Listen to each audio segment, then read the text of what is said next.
Hello everyone and welcome to my walkthrough of The Adventures of Barsak the Dwarf. So this was another game released by Gilsoft as part of their Gold Collection, one of a series of games released around about the same time as the Quill originally came out to give good examples of what could be done with the Quill. So this game, although being quite basic, very much in the genre of fantasy that was popular in the mid-1980s and for adventure games of this time, although this still also has some of the faults that you might see with games of this era. Anyway, let's go. The Adventures of Barsak the Dwarf, Early Days.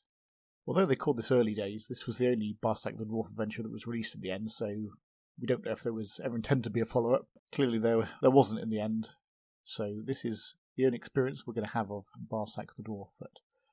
Anyway, in ancient days of the mythological underworld, the dwarves held the 9 treasures. Now Barsak seeks the lost treasures again. Written by P&V Napolitano using the Quill adventure system. So, as we can guess from the description, it's probably a fairly traditional collect the treasures type game.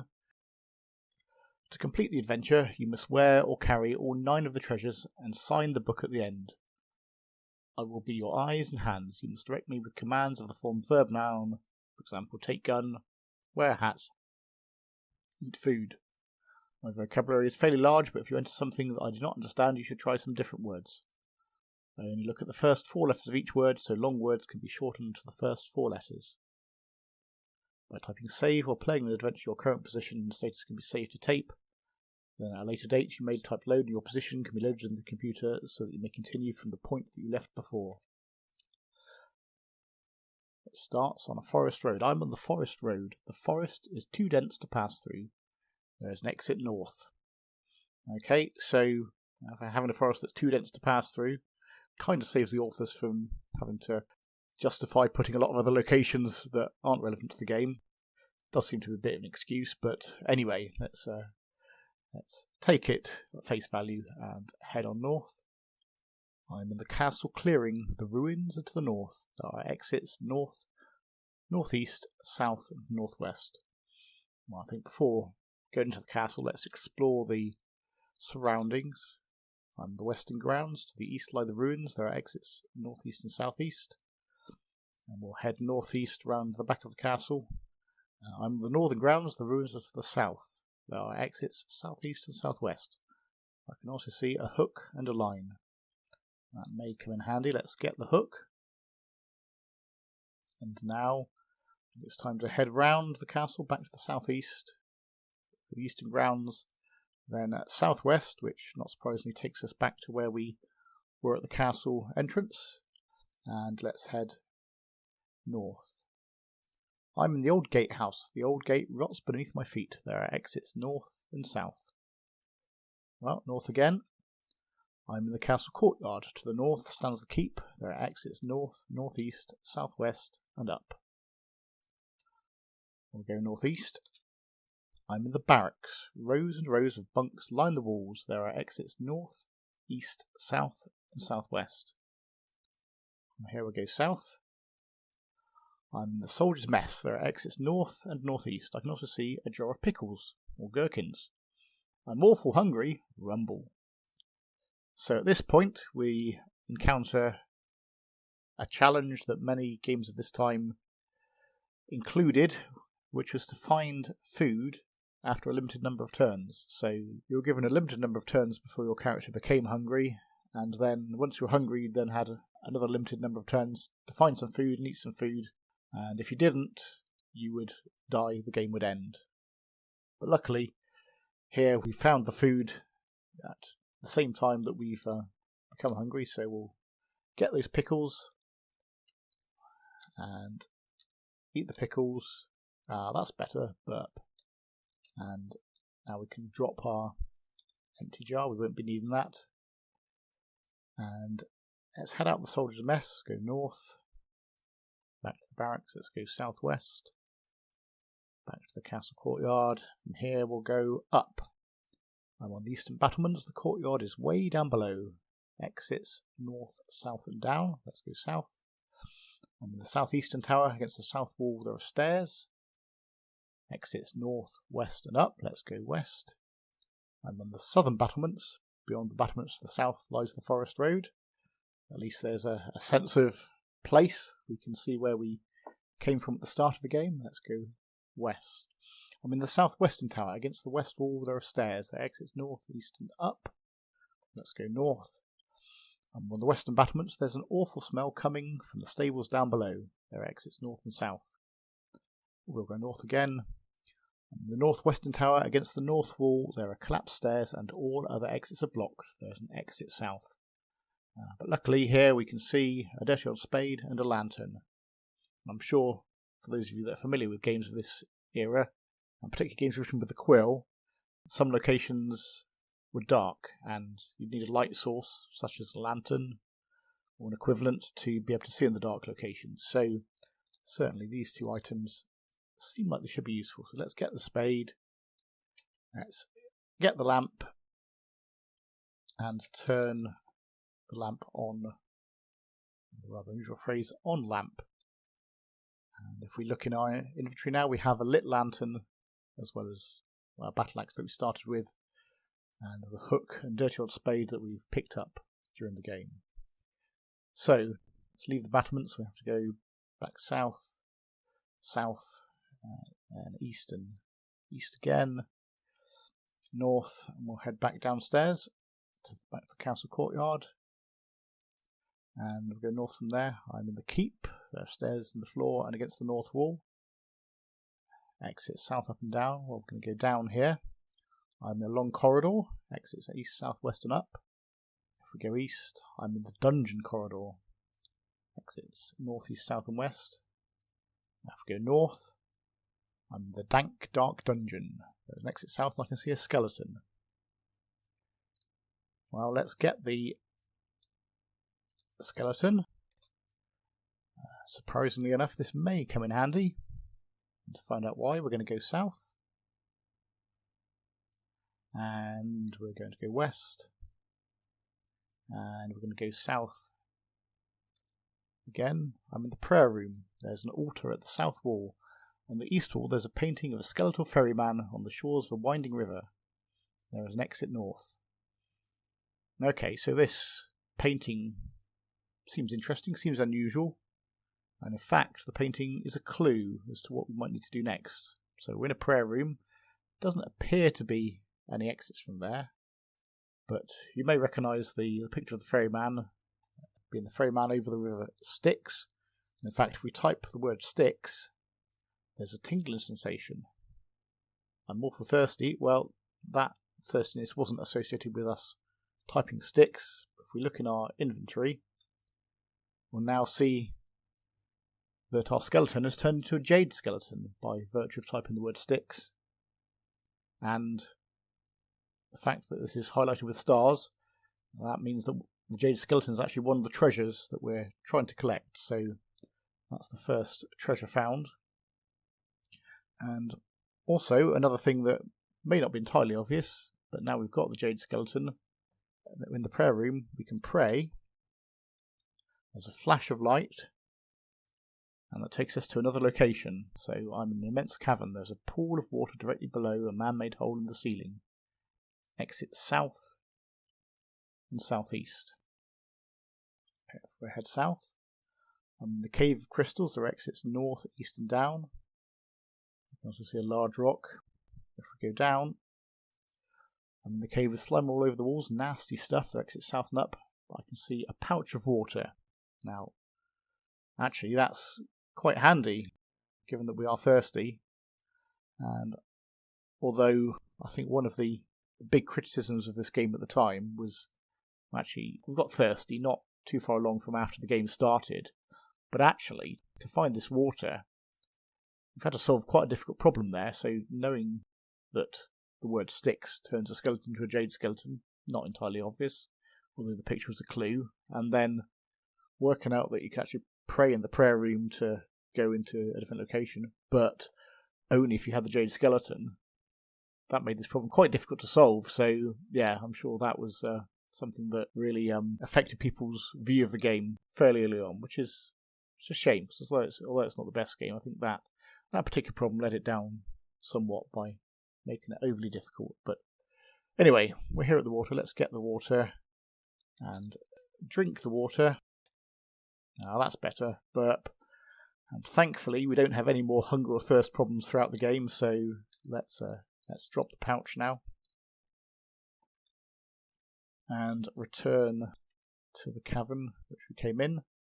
And I think there are going to be a few items we need for later. Now, well, typically of an adventure game, we're limited in the amount we can carry, so we've got to be fairly careful about what we carry at any point in time to make sure we've got the right things to solve the problems. But because of that, we'll drop the axe here, and we'll drop the hook, and we'll drop the spade.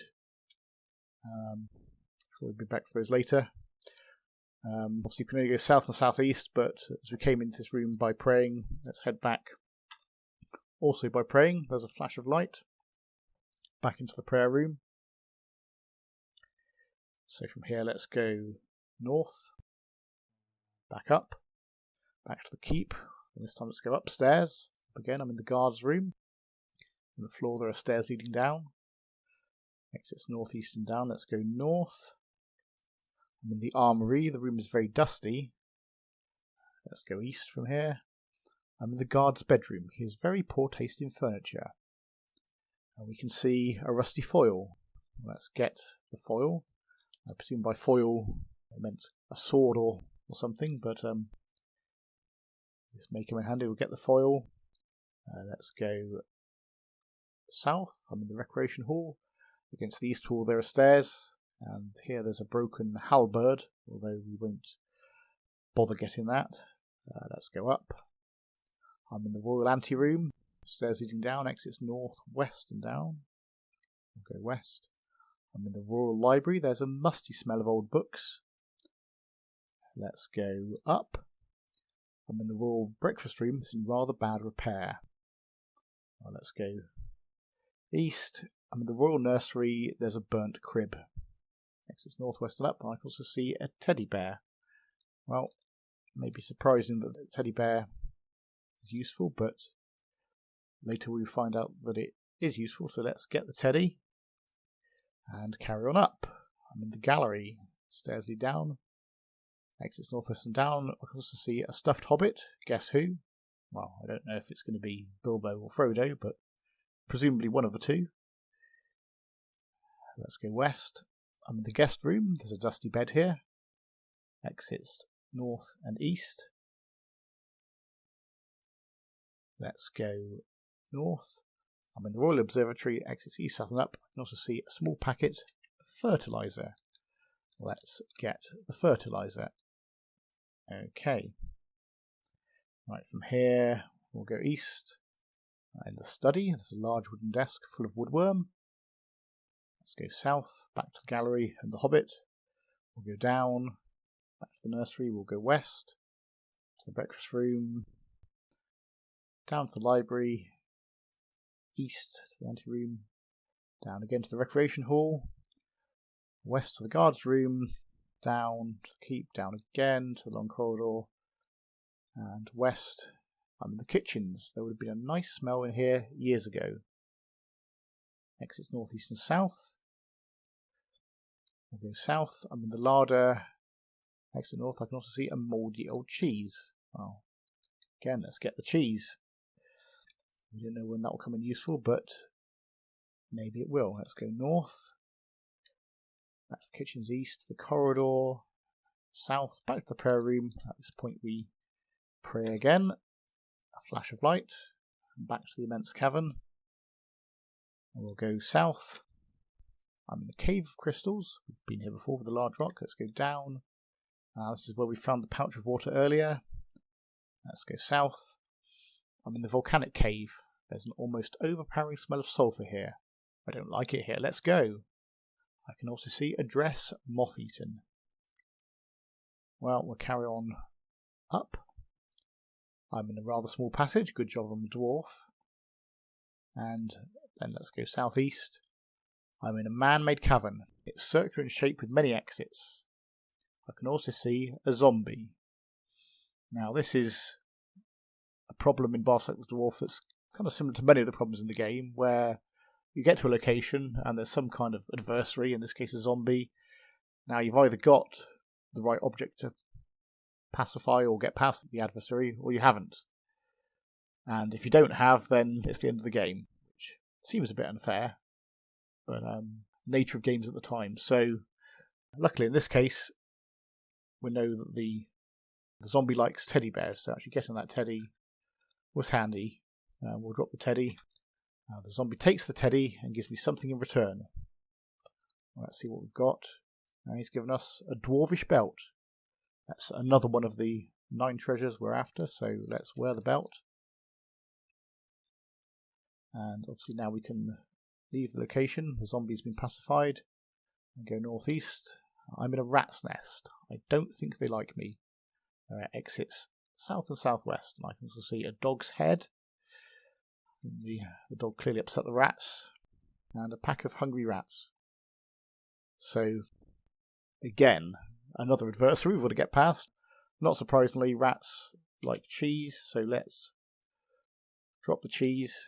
The rats gather around and eat the cheese from around the key, so that gives us a key. Get the key. We'll go back to the southwest. There's a happy zombie after he gave the teddy earlier. Go north, I'm at a T-junction. Exits east, south and west. From here, let's go east. I'm in a room that appears to have been used as a storeroom. We'll go northwest. I'm in a cavern with a tall ceiling. There's an unpleasant stench here. I can also see a smelly old barrel. Ugh. Well, from here we'll go northwest.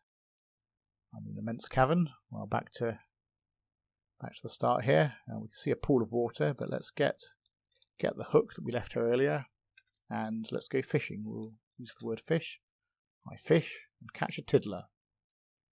And we don't need the hook for a bit. Let's drop the hook, get the fish, and we'll head back southeast, past the barrel, southwest, a small passage, southeast to Mammoth Cavern, and from the zombie we'll go south. I'm on the sandy shore of a lake. In front of me all I can see is mist.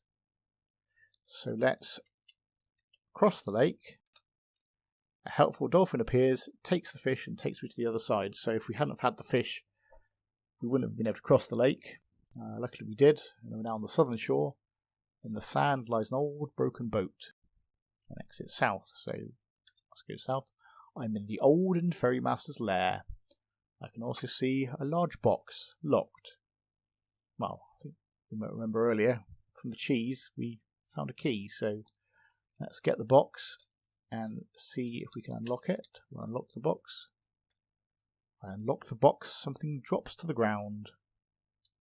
We'll drop the box and we'll drop the key. And let's look what's on the ground. It's a glowing sword, so we'll get the sword. So as we now see, we've got 3 items. Actually, let's check our score. If we check our score, we can see we've scored 33%. So actually, we get 11% for every item that we find. We found 3, another 6 to go. Let's go southeast.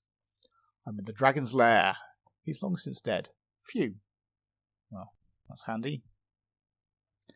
Let's go south. I'm on the edge of a deep chasm. It's a long way down. Dwarves can't fly. There's an exit north, but I can also see a withered little plant. Now, as you might remember, we got the fertilizer earlier, so let's try fertilizing the plant. The plant starts to grow at an amazing rate and spans the chasm like a living bridge. Okay, we'll cross that bridge later, but first of all we're going to drop the foil here for the minute and head back north, northwest, north, crossing the lake again. The dolphin remembers me and carries me for nothing. That's handy. North to the zombie, northwest, northeast, northwest. Back to the hook and line. We'll get the hook and we'll fish for another tiddler again. Again, you might realise that we need to do that in order to cross the lake again in a minute. We'll drop the hook and get the fish. And then our axe and spade are going to come in handy, so we'll pick those up. And we're going to go south. The Cave of Crystals. You can see the large rock, but let's see if we can use our axe on the rock. What happens? I swing my axe and crack the rock. Well, what's that done? That's created a giant diamond. So that's the fourth item we need to get. So now I've got our 4 items. A score of 44%. Okay, let's go back to the barrel, east, southwest, southeast, to the zombie, south, across our lake, because we picked up the fish earlier. So the helpful dolphin appears, takes the fish, carries me across the other side, and then south, southeast, south, back to where we left the foil earlier. Let's get the foil. And now it's time to cross the bridge. I'm on the south side of the chasm. Exit south, let's go south. I'm in a forest cave. The cave opens out to the south. Let's go south again. I'm on the forest path. I appear to be in a steep-sided valley. Let's go south again. I'm in the village clearing. There are huts of stone here. Okay, a number of directions we can go. Let's start by going west. I'm in one of the huts. There's a barbarian in here. He's a dozy barbarian. Let's sing to the dozy barbarian. I sing, and the barbarian falls asleep. Dwarves, dwarves, glorious dwarves. How's the rest go? Anyway, that's just not necessarily part of the adventure, but just an extra bonus thing you can find. If you know where to look, let's go back to the village, and we'll go south into the Grainmaster's hut. We'll go southwest. I'm in the Elder's hut. The elders are seated around a table talking of the Great One. I can also see the chieftain. Well, I know that at this point I'm going to need to throw the foil. The foil flies through the air and hits the chieftain in the chest. I'm not sure quite what he's done to us, but I'm sure if we played the game without killing him, he would cause us some havoc. So, anyway, now we've disposed of the chieftain, we'll go northeast and southeast. That takes us to the chieftain's hut. There's a stone throne here, and I can also see a wooden chest sealed. And in fact, if we hadn't killed the chieftain, the chest wouldn't have appeared here. So, yes, we did need to be that violent, unfortunately. Anyway, let's smash the chest. I swing my axe, and the chest is splintered into fragments. What's in the chest? It's an elvish crown. Let's get the crown and wear the crown. Score is now 55%. We've got 5 things that we need. Right, let's leave the chieftain's hut. Northwest, back to the village. Southwest, the elder's hut, past the dead chieftain. South, I'm on the village path. To the south lies the plain. South again, I'm on the large plain. This seems to be an old burial ground. In the distance, a temple is visible.